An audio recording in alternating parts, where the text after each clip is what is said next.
Hello everyone, welcome to my YouTube channel Study Center.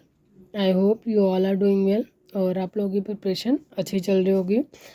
तो काफ़ी दिन हो गए थे हमने PYQs को डिस्कस नहीं करा था, तो फिर आज हम PYQs को डिस्कस करेंगे। अपनी क्वेश्चन नंबर 61 से लेके 80 तक क्वेश्चंस को हम क्या करेंगे, डिस्कस करेंगे विद प्रॉपर एक्सप्लेनेशन। जैसा कि आप सबको पता होगा, मैं हर एक क्वेश्चन के साथ साथ कोशिश करती हूँ कि आपको एक्सप्लेनेशन भी प्रोवाइड कर सकूँ, सो दैट कि उससे रिलेटेड जो भी आपका टॉपिक है वो साथ के साथ क्लियर हो जाए। आप लोगों को पता चल ही गया होगा कि मोस्टली चांसेस हैं कि अक्टूबर में हमारा एग्ज़ाम कंडक्ट हो जाएगा, क्योंकि बहुत सारे एग्ज़ाम्स हैं DT+B ने कंडक्ट कर लिए हैं। बस इसमें जो होता है, इसमें नंबर ऑफ़ जो हमारे कैंडिडेट्स होते हैं या फिर जो एस्पिरेंट्स होते हैं वो बहुत ही ज़्यादा होते हैं, तो इनको शेड्यूल करने में थोड़ा सा टाइम लगता है, क्योंकि काफ़ी डेज़ में एग्ज़ाम चलता है और शिफ्ट में भी काफ़ी एग्ज़ाम चलता है। तो सारी चीज़ें क्या करनी होती हैं, मैनेज करनी होती है, इसलिए इसको इन्होंने लास्ट में रखा है। लेकिन चांसेस है कि हमारा एग्ज़ाम जो है वो अक्टूबर में हो जाएगा। एंड आई होप आप लोगों की प्रिपरेशन 100% होगी। बिल्कुल भी आपको पैनिक नहीं होना है, बिल्कुल भी आपको परेशान नहीं होना है कि कहाँ से करना है, क्या करना है, कैसे करें, क्या क्या करें। तो ये आपका वो वाला टाइम है जिस टाइम पे क्या करना है, आपको जस्ट रिवीजन करना है, ठीक है। बिल्कुल भी पैनिक नहीं होना है। जितना आपने करना था कर लिया, आपके पास अब सिर्फ 1 महीने, जितना हो सके उतना टॉपिक्स को रिवाइज करो, सो दैट कि जितना भी आपने पढ़ा है वो आपके माइंड में स्टोर हो सके, क्योंकि क्वेश्चन आपको वहीं से आने वाले हैं। नहीं तो फिर आपको क्या हो जाएगा, आप कंफ्यूज होने लग जाओगे कि ये हमने पढ़ा था, कहाँ गया, कैसे गया, तो वो उससे बात हमारी नहीं बनेगी, ठीक है।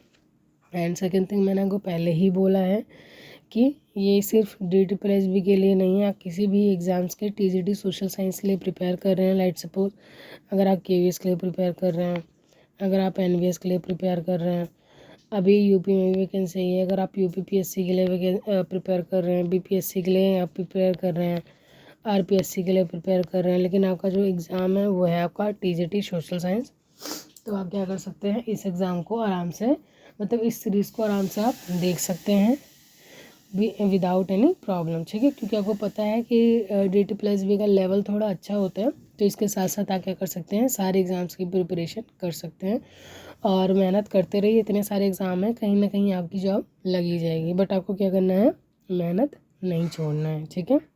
अगर आप कॉन्टीन्यूटी में मेहनत को रखेंगे तो कहीं ना कहीं तो ऑब्वियस सी बात है, जॉब हमारी लगी ही जाएगी, ठीक है। और फर्स्ट टाइम विज़िट कर रहे हैं तो चैनल को सब्सक्राइब करना ना भूलें, वीडियो को लाइक ज़रूर करें और बेल आइकन को क्लिक करें, सो दैट कि अगर मैं वीडियो को अपलोड करूं तो आपके पास नोटिफिकेशन आ जाए, ठीक है। और जैसा कि मैं हर वीडियो में बोलती हूँ, एक पेन और एक नोटबुक आपको साथ में रखनी है। जो क्वेश्चन आपको नए लगते हैं उनको क्या करना है, नोट डाउन करना है, बाकी को क्या करना है, जस्ट रिवाइज करना है।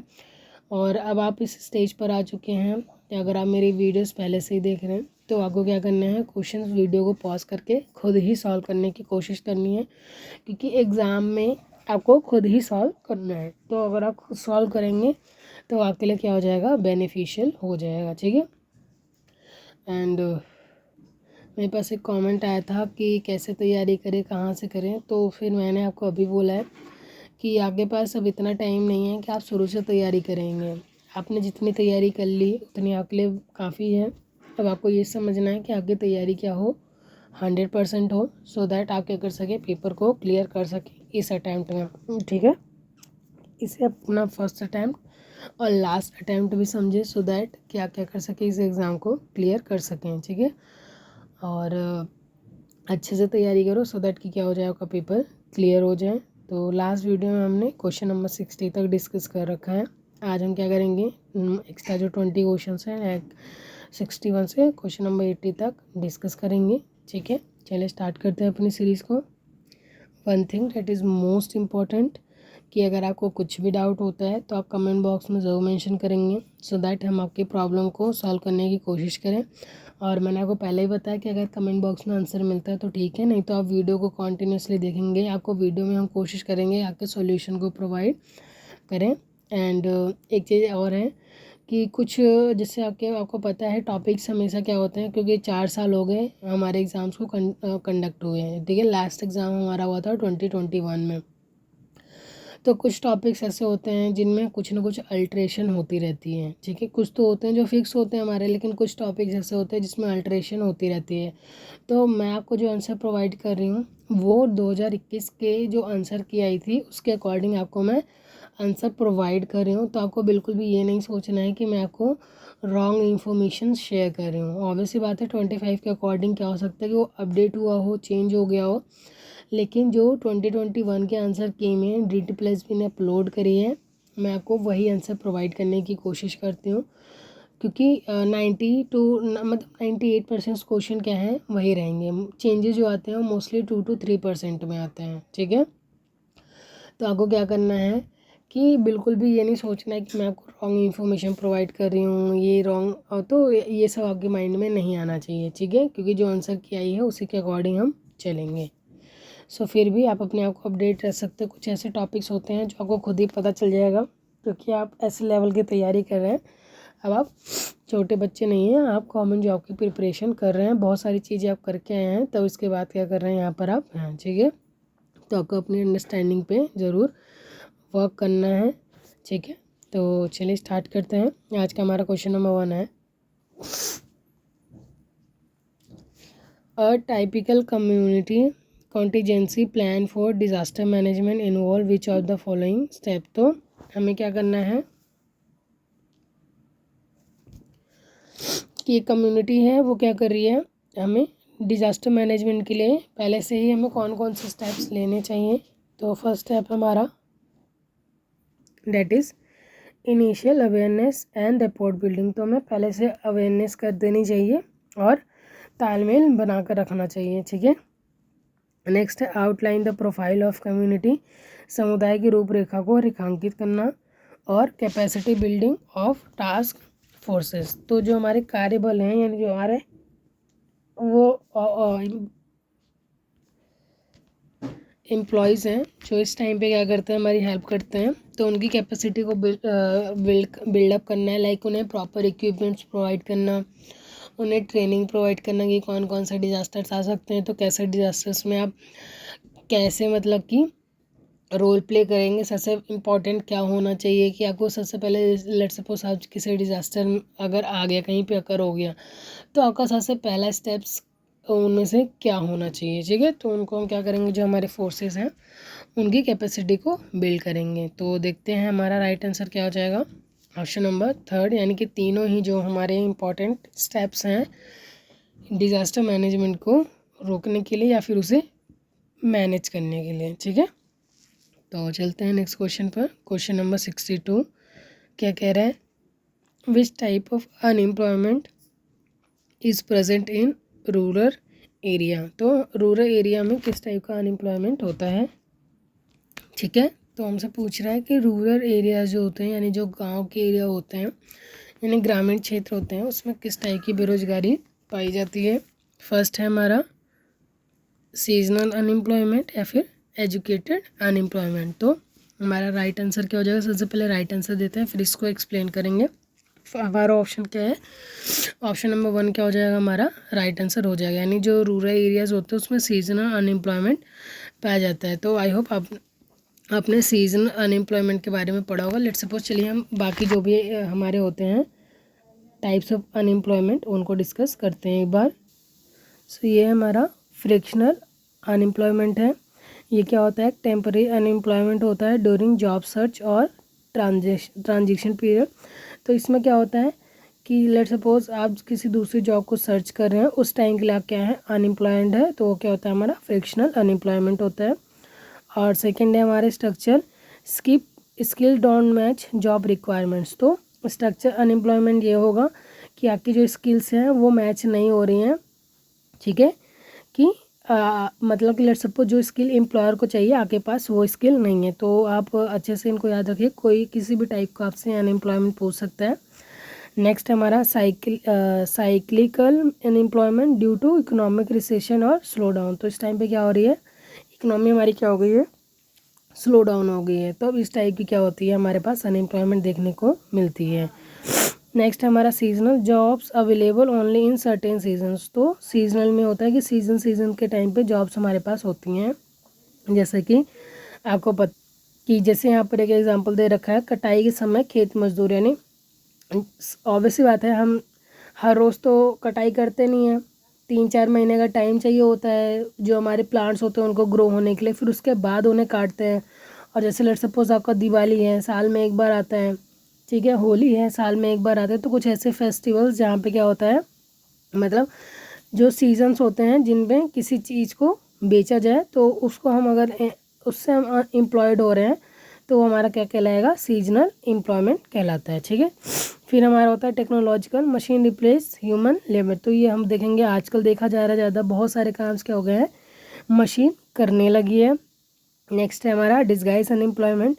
ये तब होता है लेट सपोज कि मोस्टली हमारा क्या होता है कि गांव में देखने को मिलता है, जहाँ पे क्या होता है कि हमें कम मेंबर्स की ज़रूरत है, बट फिर भी क्या होता है वहाँ पर ज़्यादा मेंबर लगे हुए हैं। जैसे कि यहाँ पर एग्जांपल बता रहा है कि 5 वर्कर काम कर रहे हैं, जबकि हमें ज़रूरत किसकी है, 3 की ज़रूरत है। नेक्स्ट होता है हमारा voluntary, person choose not to work. Voluntary क्या होता है कि हम खुद ही काम नहीं करना चाहते। लेट्स सपोज जैसे आप लोग प्रिपेयर कर रहे हैं गवर्नमेंट जॉब की, बट अभी आप अनएम्प्लॉयड हैं, तो आप क्या है, वॉलंटरी अनएम्प्लॉयमेंट। अगर आप चाहें तो प्राइवेट स्कूल्स में ज्वाइन होके अपने आप को एम्प्लॉयड कर सकते हैं, लेकिन आप किसी स्पेसिफिक जॉब की प्रिपरेशन कर रहे हैं, जैसे ब्रेक फॉर ट्रैवल और स्टडी, लेकिन आप क्या करें, स्टडी के लिए आपने क्या कर रखा है, ब्रेक ले रखा है, तो अभी हम लोग क्या है, वॉलंटरी अनएम्प्लॉयड हैं। नेक्स्ट है under employment, working below skill level और पार्ट टाइम। तो जैसा कि पार्ट टाइम जॉब लोग कर लेते हैं और आपके पास स्किल्स है लेकिन आपका स्किल अच्छे से यूज़ नहीं हो पा रहा है। जैसे आप बहुत सारे स्कूल्स में जाएंगे, अपने सब्जेक्ट के टीचर के लिए ज़रूरत नहीं होती तो आपको जैसे रिसेप्शनिस्ट रख लिया जाए या फिर अदर आपको डिपार्टमेंट में दे दिया जाए, तो आपके वहाँ पे क्या रही, स्किल्स यूज़ नहीं हो रही, तो क्या हो जाता है, ये अंडर एम्प्लॉयमेंट है। आप एम्प्लॉयड तो हैं बट अच्छे से नहीं है। फिर होता है हमारा chronic long term unemployment due to deep rooted issue. तो इसमें क्या हो रहा है, लॉन्ग टर्म अनएम्प्लॉयमेंट चल रहा है हमारे कंट्री में, कुछ प्रॉब्लम्स चल रही हैं, जैसे कि no jobs in rural areas. तो रूरल एरियाज़ में ऑब्वियसली बात है ज़्यादा ऑप्शंस नहीं होते हैं, ठीक है, तो वहाँ पे क्या होता है कि या तो फिर लोग एम्प्लॉयड हैं तो वो क्या हो जाएंगे, हमारे डिस्गाइज एम्प्लॉयमेंट में चले जाएंगे, ठीक है, यानी डिस्गाइज अनएम्प्लॉयड होते हैं वो लोग, क्योंकि ज़रूरत है अगर किसी फील्ड को या फिर किसी लैंड को हार्वेस्ट करने की, कि वहाँ पर अगर 10 वर्कर अच्छे से काम कर सकते हैं, लेकिन फैमिली में अगर 30 मेंबर हैं और वो बाहर नहीं जाना चाहते, तो 30 के 30 क्या है, उस फील्ड पर एम्प्लॉयड हो जाते हैं। बट ये क्या हो जाता है, हमारा डिस्गाइज अनएम्प्लॉयमेंट का एग्जाम्पल होता है। ठीक है, आई होप इतना आपको क्लियर होगा। तो ये क्या है, हमारे टाइप्स ऑफ अनएम्प्लॉयमेंट है, इनको एक बार अच्छे से देख लेंगे, कोई कहीं से भी क्वेश्चन बन सकता है आपके लिए। देखते हैं हमारा next question, question number 63, sustainable agriculture integrates which of the following goals. तो जो हमारा सस्टेनेबल एग्रीकल्चर होता है वो किसको इंटीग्रेट करता है, इन्वायरमेंटल हेल्थ को या फिर इकोनॉमिक प्रॉफिटेबिलिटी को। यानी कि पर्यावरण स्वस्थ बनाता है या फिर आर्थिक लाभप्रदता। तो हमारा राइट आंसर क्या हो जाएगा, दोनों ही स्टेटमेंट्स क्या हैं हमारे सही हैं। यानी जो हम सस्टेनेबल एग्रीकल्चर करते उसमें हमें ऐसे करना है कि हमारा जो इन्वायरमेंट है वो भी हार्म ना हो, लेकिन जो हमारी प्रॉफिटेबिलिटी है उस पर भी इम्पैक्ट ना पड़े, क्योंकि अगर हम प्रॉफिट में नहीं रहेंगे तो हम क्या करेंगे, ऑब्वियस सी बात है उस काम को करेंगे ही नहीं। ठीक है, तो चलते हैं, हमारा नेक्स्ट क्वेश्चन है question number 64, non economic factor which influence economic development is. तो जो हमारा नॉन इकोनॉमिक फैक्टर है वो क्या कर रहा है, तो ऑप्शंस है हमारे पास, entrepreneurship, mechanisation of agriculture, capital formation या फिर मार्केट इम्परफेक्शन। ठीक है, यानी उद्यमशीलता, कृषि का मशीनीकरण, पूंजी निर्माण या फिर बाजार की आपूर्ति। सो हमारा राइट आंसर क्या हो जाएगा यहाँ पर, एंटरप्रेन्योरशिप। यानी एंटरप्रेन्योरशिप जो है हमारा वो क्या है, नॉन इकोनॉमिक फैक्टर है हमारा, जो क्या करता है, इकोनॉमिक डेवलपमेंट को इन्फ्लुएंस करता है। ठीक है, next question, question number 65, which are the following feature of Indian economy at the time of independence is correct. तो इंडियन इकोनॉमी का हमारा क्या है कि हम इंडिपेंडेंस जब हमें मिली थी तब हमारी इकोनॉमी कैसी थी, Indian economy was dependent economy, हमारी इकोनॉमी एक डिपेंडेंट इकोनॉमी थी, यानी हम दूसरे पर आश्रित थे। It carries all the marks of colonisation and imperialism, यानी कि जो हमारे ऊपर उपनिवेश हुए थे और साम्राज्यवाद के सभी क्या थे, निशान लगे हुए थे। नेक्स्ट हमारा एग्रीकल्चर वॉज ओवर क्राउडेड, यानी कृषि में सबसे ज़्यादा भीड़ भाड़ थी। ठीक है, तो हमारा राइट आंसर क्या हो जाएगा, ऑप्शन नंबर डी हमारा क्या हो जाएगा, राइट आंसर हो जाएगा। तो ये हमारा उस टाइम का है जिस टाइम पे हमारी इकोनॉमी जो हुई थी, क्या हुई थी, हम नए नए इंडिपेंडेंट हुए थे ब्रिटिशर्स से। ठीक है, नेक्स्ट क्वेश्चन है, the primary sector include economic activity. कौन सी इकोनॉमिक एक्टिविटी होती है प्राइमरी सेक्टर में, तो आपको पता है 3 सेक्टर्स में डिवाइड होती है, फॉरेस्ट्री, माइनिंग। तो इनमें से कौन सा है जो प्राइमरी सेक्टर का एग्जांपल है, फर्स्ट, ओनली, सेकेंड, बोथ या फिर नीदर। तो इसका राइट आंसर क्या हो जाएगा हमारा, ऑप्शन नंबर सी हमारा क्या हो जाएगा राइट आंसर। तो मैंने आपको बताया कि अगर आपको प्राइमरी सेक्टर से रिलेटेड जानना है तो आप जस्ट उसके एग्जाम्पल को देखिए और सोचिए कि क्या हमें ये नेचर से मिलता है या नहीं मिलता है। तो प्राइमरी सेक्टर में हम उन चीज़ों को रखते हैं जो हम डायरेक्टली क्या करते हैं, नेचर से एक्सट्रैक्ट करते हैं। ठीक है, तो दोनों ही क्या हो जाएंगे हमारे, फॉरेस्ट्री यानी जो वानिकी है वो भी, और माइनिंग, दोनों ही क्या करते हैं, हम नेचर से एक्सट्रैक्ट करते हैं। तो ये हमारा क्या हो जाएगा, राइट आंसर हो जाएगा। तो ये हम समझने की कोशिश करते हैं। फॉर्म्स ऑफ इकोनॉमी हमारी प्राइमरी, मैन्युफैक्चरिंग और सर्विस। तो इस मैन्युफैक्चरिंग को हम बोल देते हैं सेकेंडरी, और टर्सरी सेक्टर जो होता है उसको हम क्या बोल देते हैं, सर्विस सेक्टर। तो प्राइमरी में हमारा फिशिंग, फार्मिंग, माइनिंग ये सारे आ गए, और दूसरे में कार की फैक्ट्री आ गई, ब्रेवरीज आ गई, फ्रोमस, जो भी हमारा इंडस्ट्री से रिलेटेड है वो आएगा इसमें। एंड थर्ड में हमारा वो आता है जहाँ पर हम सर्विसेज प्रोवाइड कराते हैं। ठीक है, जैसे बैंकिंग हो गया, रिटेल शॉप्स हो गए, रेस्टोरेंट्स हो गए। अगर आप बैंक में जाते हैं, कैश डिपॉजिट करते हैं, तो वो आके पैसों को डिपॉजिट करते हैं। ठीक है, उसमें आपको क्या मिलती है, सर्विसेज मिलती हैं। ठीक है, कोई आपको गुड्स नहीं मिलते हैं। ठीक है, तो ये हमारा क्या हो जाता है, सर्विस सेक्टर का एग्जांपल हो जाएगा। आई होप इतना क्लियर है, और ये सारी चीज़ें हमने बहुत बार कर रखी है, तो अब तो आपके टिप्स पर हो जानी चाहिए। ये क्या हो जाएगा, सबसे ईजी टाइप के क्वेश्चंस आपको लगने चाहिए। ठीक है, तो अब कंट्रीब्यूशन देख लेते हैं। क्वेश्चन में मैंने देखा था कि ये भी आया था कि कंट्रीब्यूशन क्या है, तो सबसे ज़्यादा सर्विस सेक्टर कंट्रीब्यूट करता है। लेकिन अगर हम देखें तो सबसे ज़्यादा अभी भी लोग एम्प्लॉयड एग्रीकल्चर में हैं, लेकिन कंट्रीब्यूशन जो है हमारे इकोनॉमी में वो सबसे ज़्यादा किस सर्विस सेक्टर का है, 56%। फिर सेकेंडरी का होता है हमारा इंडस्ट्रीज़ का, डेट इज़ 26, और लास्ट में क्या है, एग्रीकल्चर, यानी 18% कंट्रीब्यूशन किसका है, एग्रीकल्चर सेक्टर का है। ठीक है, आई होप इतना क्लियर होगा आपको। Next question, the rate of interest at which central bank makes advantages to commercial banks is called. तो किस रेट पर सेंट्रल गवर्नमेंट क्या करता है, कमर्शियल बैंक्स को लोन प्रोवाइड करता है, एक्सचेंज रेट पर, बैंक रेट्स पर, बोरोइंग रेट्स पर, या फिर रेपो रेट पर। तो इसका राइट आंसर क्या हो जाएगा हमारा, बैंक रेट हो जाएगा। तो आप कभी भी कंफ्यूज नहीं होंगे कि बैंक रेट तो वो रेट होता है जिसपे कमर्शियल बैंक्स हम इंडिविजुअल्स को इंटरेस्ट देती है। ठीक है, बैंक रेट वो होता है जिसपे सेंट्रल बैंक कमर्शियल बैंक्स को लोन प्रोवाइड करती है, एडवांस प्रोवाइड करती है for the period of long term. ठीक है, सो अगर हम देखें तो सबसे पहले आपको कमर्शियल बैंक पता होना चाहिए क्या होते हैं। ठीक है, रिटेल बैंक्स, कॉर्पोरेट बैंक्स, तो ये सारे क्या हमारे टाइप्स ऑफ बैंक्स हैं। ठीक है, आई होप आपको इतना क्लियर होगा। ठीक है, तो आप इसका क्या कर सकते हैं, स्क्रीनशॉट लेके आराम से इसे पढ़ सकते हैं। ठीक है, नेक्स्ट क्वेश्चन है हमारा question number 68, which of the following is a qualitative instrument for of credit control. Qualitative पूछा है ना कि क्वांटिटेटिव, दो टर्म्स होती हैं, अच्छे से पढ़ना है, अच्छे से समझना है, अच्छे से आंसर देना है। ठीक है, जल्दबाजी में नहीं भागना है। अगर आप प्रैक्टिस करके जाएंगे तो आपके पास टाइम भी बहुत है, 2 घंटे बहुत कम नहीं होते हैं। ठीक है, ऑब्वियसली बात है, आपको 200 में से 200 क्वेश्चन नहीं आते हैं और वो कोई भी नहीं कर सकता है, लेकिन जितना आता है उतना आपको सही करना है, सो दैट कि जो आपके एक्स्ट्रा मार्क्स कटने के चांसेस होते हैं वो ना कटें। ठीक है, तो वहाँ पर थोड़ा आपको अपनी बुद्धि का इस्तेमाल करना ही करना है। तो इनमें से गुणात्मक साधन पूछ रहे हैं, cash reserve ratio, selective credit control, marginal standing of facility, या फिर ओपन मार्केट ऑपरेशन। तो इसका राइट आंसर क्या हो जाएगा हमारा, सिलेक्टिव क्रेडिट कंट्रोल।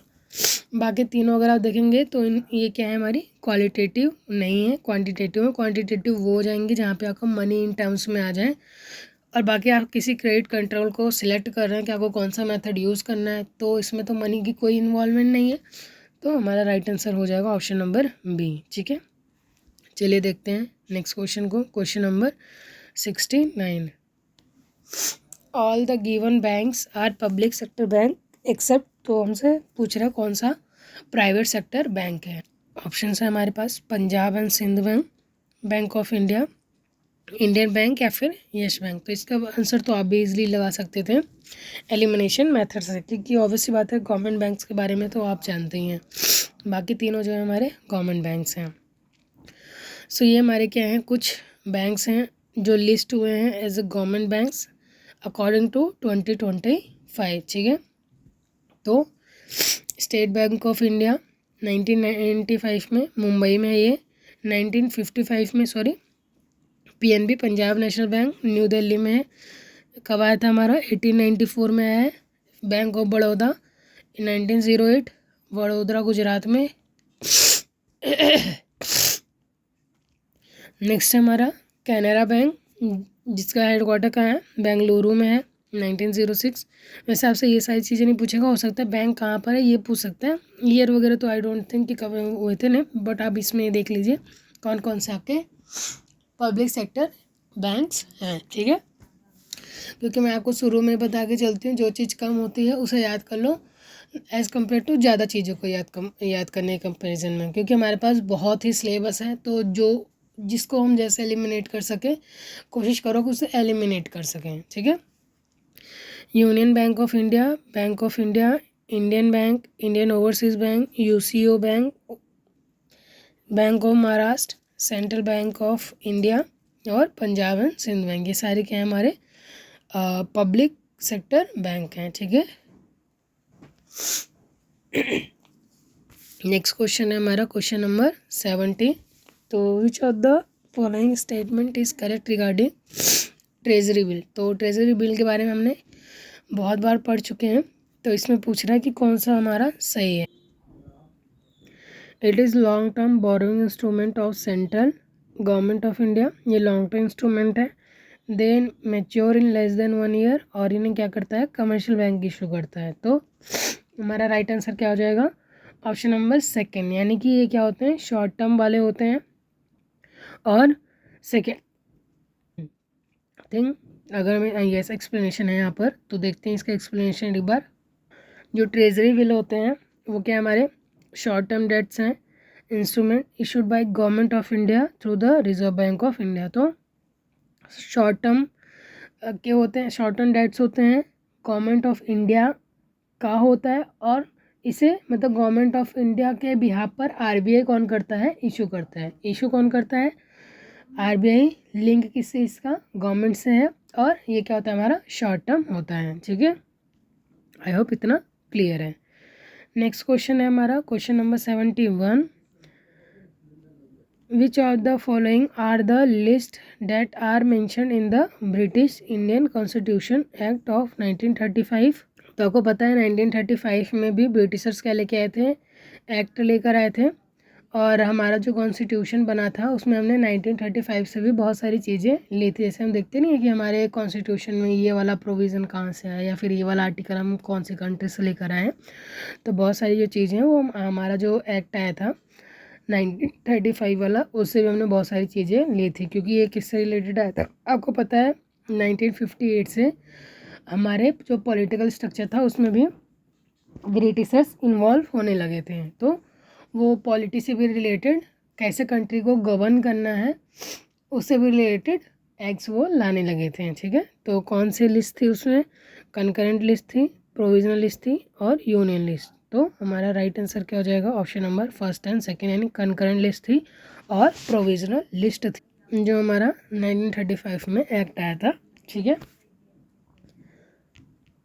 ये कुछ ऐसे क्वेश्चंस हैं जो बहुत ही मतलब कि इजी टाइप के होते हैं कि आप कहीं भी आपने इनको अच्छे से पढ़ा होगा। ठीक है, तो ये इजी क्वेश्चंस हैं, तो मैं आपसे ये एक्सपेक्ट करके चल रही हूँ कि इन क्वेश्चंस को आप बिल्कुल भी गलत नहीं करेंगे। नेक्स्ट क्वेश्चन हमारा question number 72, that is which of the following pair of item of Indian constitution is correct. तो कौन सा सही है, कॉरपोरेशन टैक्स हमारा स्टेट लिस्ट में आता है और सेंसस हमारा यूनियन लिस्ट का पार्ट है। तो देखते हैं हमारा आंसर क्या हो जाएगा, ओनली सेकेंड। ठीक है, तो जो कॉरपोरेट टैक्स है, अगर टैक्स से रिलेशन है तो मोस्टली क्या होता है, वो सेंट्रल बैंक के पार्ट में ही आता है। ठीक है, तो ऑप्शन नंबर सेकेंड क्या हो जाएगा हमारा, राइट आंसर हो जाएगा। यानी जो सेंसस होता है वो यूनियन लिस्ट का यानी सेंट्रल लिस्ट का पार्ट। तो चलिए चलते हैं नेक्स्ट क्वेश्चन पर। तो ये हमारे 3 टाइप्स के लिस्ट हैं, सेंट्रल लिस्ट जिसे हम यूनियन लिस्ट भी बोलते हैं, कंकरेंट लिस्ट जिसमें बहुत सेंटर और स्टेट गवर्नमेंट जॉइंटली क्या करते हैं, लॉज बनाते हैं, जैसे एजुकेशन हो गया, फॉरेस्ट हो गया, ट्रेड हो गया, मैरिजेस हो गया, अडॉप्शन हो गया, सक्सेशन, ये सारे ऐसे टॉपिक्स होते हैं जिन पे दोनों ही गवर्नमेंट मिलकर लॉज बनाती हैं। और कुछ हैं जो हमारे सिर्फ सेंटर बनाती हैं और कुछ हैं हमारे जो स्टेट्स बनाती हैं। ठीक है, आई होप इतना आपको क्लियर होगा।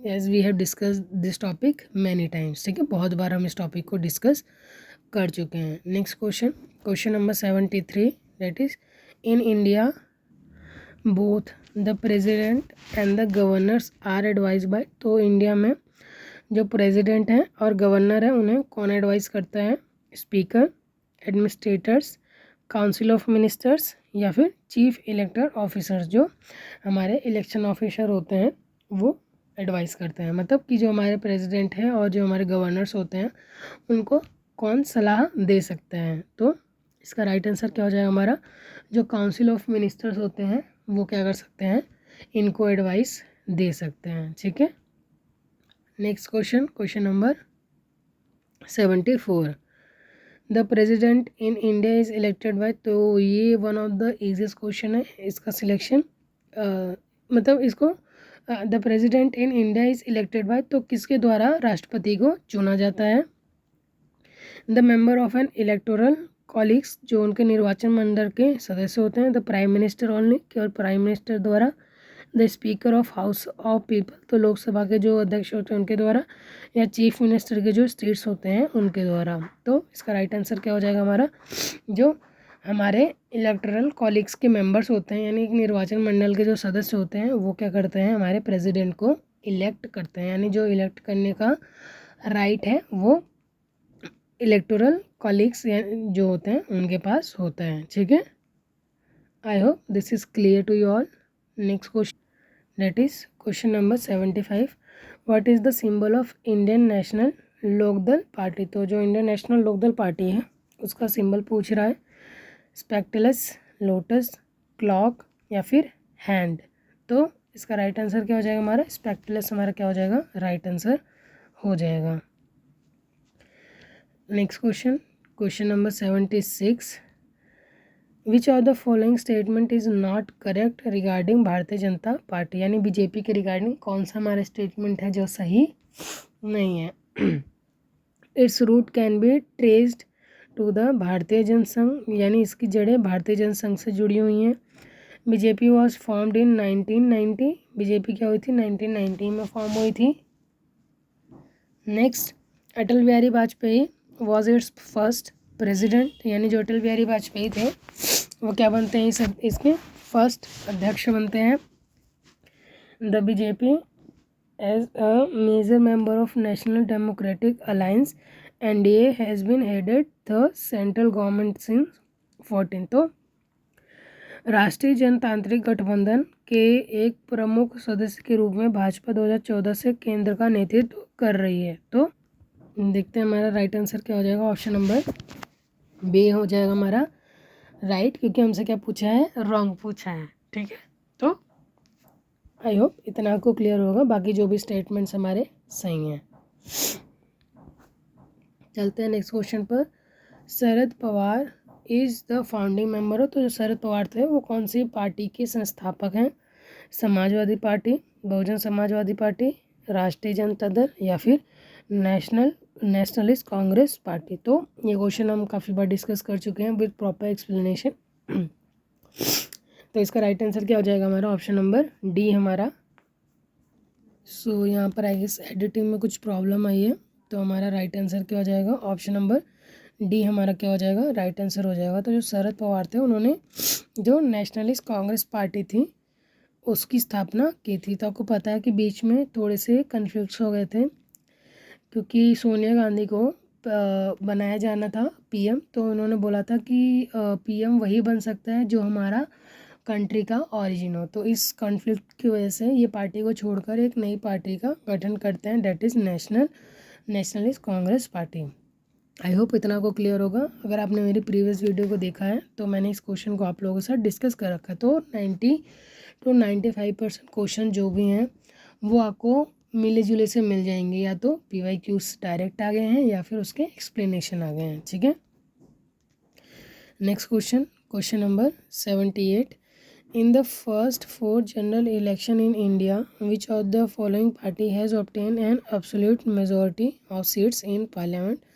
भारत के पहले 4 आम चुनाव में निम्नलिखित में से किस दल ने संसद में पूर्ण बहुमत प्राप्त की थी?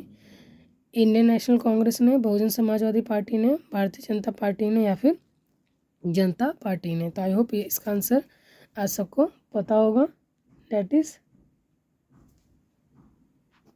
तो इसका राइट आंसर क्या होगा? ऑप्शन नंबर ए हमारा राइट आंसर होना चाहिए, यानी इंडियन नेशनल कांग्रेस। क्योंकि आपको पता है कि भले ही हम इंडिपेंडेंट हो गए थे but still Indian national Congress को हम इमेज जो थी वो काफ़ी अच्छी थी।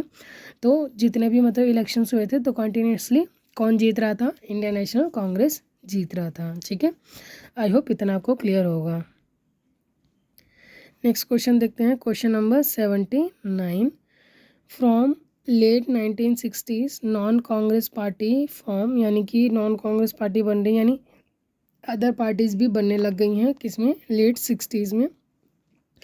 Government in the centre and several states which signify the presence of which of the following party system in India. तो ऑब्वियस सी बात है कि आपको बहुत सारी पार्टी सेंट्रल लेवल पर देखने को मिल जाएगी और बहुत सारे स्टेट्स में अलग अलग पार्टी भी देखने को मिल जाती है कि वो सेंटर में नहीं होती हैं बट स्टेट्स लेवल पे पार्टी फॉर्म हो जाती हैं। तो पूछ रहा है ये कौन से पार्टी सिस्टम को फॉलो किया जाता है इंडिया में?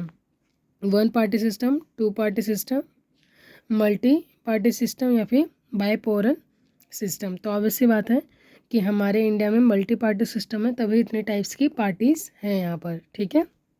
नहीं तो अगर 1 पार्टी होता या फिर 2 पार्टी होता तो या तो 1 पार्टी देखने को मिलती या 2 पार्टी देखने को मिलती। लेकिन अभी आप इंडिया का डाटा को उठाएंगे तो आपको मोर देन 50-60 पार्टी देखने को मिल जाएंगी। वो ऑब्वियस सी बात है कि कुछ पार्टी हैं जो रूलिंग में हैं, कुछ पार्टी हैं जो निर्दलीय टाइप की होती हैं, ठीक है। नेक्स्ट क्वेश्चन जो कि हमारा आज का लास्ट क्वेश्चन है, house of Commons is associated with which of the following countries. तो हाउस ऑफ कॉमन्स हमने किस कंट्री से लिया है? साउथ अफ्रीका, ब्रिटेन, ब्राज़ील या फिर वेनेजुएला। तो मैंने आपको बताया भी और मैंने आपको बोला था कि आप इनको याद रखेंगे, ये क्वेश्चन आपसे पूछ लिया जाता है। तो इसका राइट आंसर क्या हो जाएगा? ऑप्शन नंबर बी, यानी ब्रिटेन से हमने हाउस ऑफ कॉमन का जो प्रोविज़न है वो उठाया है। फिर भी एक बार हम देख लेते हैं ब्रिटिश कॉन्स्टिट्यूशन से क्या क्या लिया हमने। Parliamentary form of government, rule of law making procedure, single citizenship, institution of speakers, doctrine of pleasure, tenure of civil servants, ठीक है। नेक्स्ट अमेरिका से जुडिशियल रिव्यू या फिर जुडिशियल सिस्टम और फंडामेंटल राइट्स। थर्ड है हमारा डेट इज़ आयरिश कॉन्स्टिट्यूशन, आप सबको पता है हमने DPSP लिए हैं। और election of president of India हमने लिए हैं DPSP से। ऑस्ट्रेलिया से कंकरेंट लिस्ट ली गई है। Freedom of trade and service with in country, Weimar republics, emergency provision, Weimar मतलब जर्मनी। नेक्स्ट है सोवियत यानी रशिया, 5 ईयर प्लान लिए हैं हमने और फंडामेंटल ड्यूटीज़ लिए हैं। तो 5 ईयर प्लान आपको पता है कि 2014 के बाद इसको डिसकंटिन्यू कर दिया गया और इसकी जगह पे किसको लाया गया? नीति आयोग को लाया गया है। आई होप इतना को क्लियर होगा। गवर्नमेंट ऑफ इंडिया एक्ट 1935, अभी हम जस्ट डिस्कस कर रहे थे इसके बारे में। Office of governor, power of federal jury. तो हमने बहुत सारे प्रोविजंस 1935 वाला जो एक्ट था उससे भी लिए हैं। और साउथ अफ्रीका से हमने अमेंडमेंट लिया है जो कि हमारे कौन से आर्टिकल में है? 368 आर्टिकल। ये बहुत बार क्वेश्चन पूछा जाता है, या तो आपसे पूछ लेगा कि अमेंडमेंट कौन सा आर्टिकल है या फिर 368 दे देगा, बोलेगा बताओ ये आर्टिकल किससे रिलेटेड है, किससे एसोसिएटेड है। तो अगर आप PY करते हैं और वैसी बात है इतने सारे 400+ आर्टिकल्स हैं, कौन कितना याद रखेगा? तो कुछ कुछ जो इंपॉर्टेंट बार बार पूछे जा रहे हैं उन्हें तो हम याद कर सकते हैं, ठीक है। तो ऐसे आपको अपनी स्ट्रैटेजी बनानी है सो दैट आप क्या कर सकें, ईजिली पेपर को क्लियर कर सकें। और मैं जैसा कि मैं आपको शुरू से बोल रही हूँ, 200 में से 200 नंबर नहीं लाने हैं और ना ही कोई 200 में से 200 नंबर ला सकता है, ठीक है। तो ऑब्वियसली बात है 120 मिनट है, तो 120 मिनट में अगर हम देखें ध्यान से तो हमारे लेवल पर सिर्फ 2 सब्जेक्ट्स ऐसे होते हैं जो टाइम कंज्यूमिंग होते हैं, मैथ्स और रीजनिंग। बाकी जितने भी हमारे सब्जेक्ट्स हैं, लाइक सबसे पहला तो हमारा पेपर 2 बिल्कुल भी टाइम कंज्यूमिंग नहीं है मैथ्स की तरह कि हमें सॉल्व करना है बैठ के, आंसर आया ठीक, नहीं आया तो आगे बढ़ेंगे। तो हम प्रॉपर क्या कर सकते हैं, टाइम को यूटिलाइज़ कर सकते हैं। कोई बात नहीं अगर 5-10 मिनट एक्स्ट्रा रीजनिंग और मैथ्स में लग रहे हैं, अगर आपको आता है तब तो लगाइए, लेकिन अगर आपको लगता है कि नहीं मेरे से नहीं होगा तो आप स्किप कर दीजिए उसे, ठीक है। बिल्कुल भी आपको टाइम वेस्ट नहीं करना है, ठीक है। हो सकता है कि उसमें टाइम वेस्ट जो आपने करा उसमें आप 2-4 क्वेश्चन सही अटैम्प्ट कर सकते थे। और आपको पता है कि अगर एक बार एक चीज़ को आप छोड़ देते हैं, DT प्रेसपी का पेपर पैटर्न आपको अच्छे से पता होगा, ठीक है। तो अच्छे से तैयारी करिए। मिलते हैं नेक्स्ट वीडियो में, नेक्स्ट 20 क्वेश्चंस को डिस्कस करेंगे। आई होप सेशन आपको हेल्पफुल रहा होगा। और अगर आपको पसंद आया तो वीडियो को लाइक और चैनल को सब्सक्राइब ज़रूर करें और बेल आइकन को क्लिक करें, नोटिफिकेशन आपके पास पहुंच जाएगी जैसे ही मैं क्या करूँगी, नेक्स्ट वीडियो को अपलोड करूँगी। मिलते हैं नेक्स्ट वीडियो में। Thank you so much.